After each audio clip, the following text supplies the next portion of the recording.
দীর্ঘকাল পরে একটি গণতান্ত্রিক সরকারের প্রতিনিধিত্ব করে প্রায় 18 বছর ফ্যাসিজমের যে একটা সময় গিয়েছে, তারপরে তিনি এই 4 মাসের সরকারের গঠন করা 4 মাসের মাথায় বাংলাদেশের প্রতিনিধিত্ব হয়ে মালয়েশিয়া এবং চীন সফর করেছেন, গণচীন সফর করেছেন। এবং এই সফরটি বাংলাদেশের জন্য অত্যন্ত গুরুত্বপূর্ণ ছিল।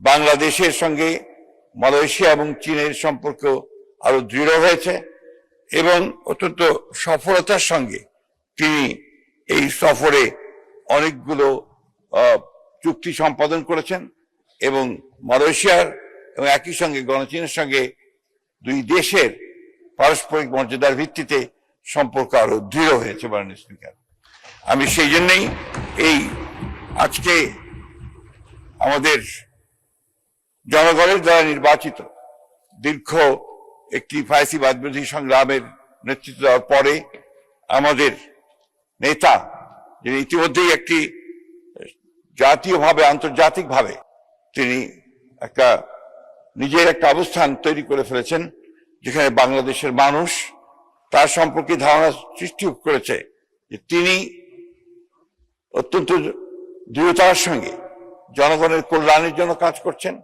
এবং পুরনো সমস্ত খারাপ জিনিসগুলোকে বাদ দিয়ে নতুন দৃষ্টান্ত সৃষ্টি করছেন।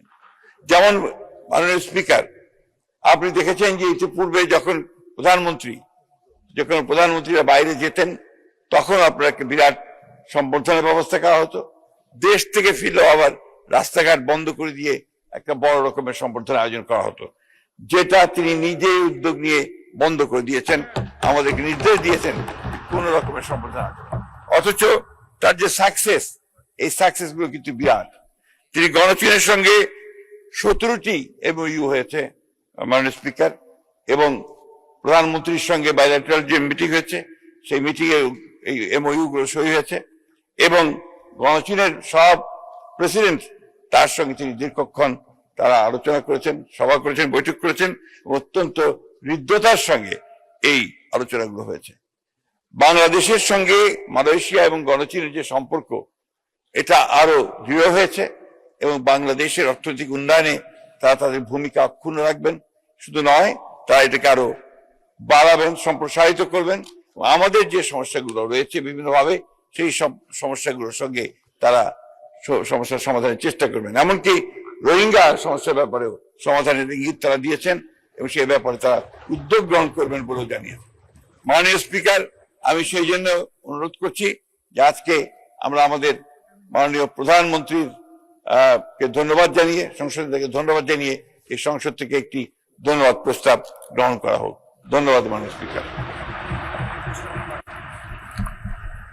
প্রস্তাব করছি মাননীয় প্রধানমন্ত্রী জনাব তারেক রহমানের 21 থেকে 26 জুন 2026 তারিখ পর্যন্ত মালয়েশিয়া এবং চীন সফরে অভূতপূর্ব সাফল্যের জন্য এই মহান সংসদ মাননীয় প্রধানমন্ত্রীর সংসদ নেতা জনাব তারেক রহমানকে ধন্যবাদ জানাচ্ছি।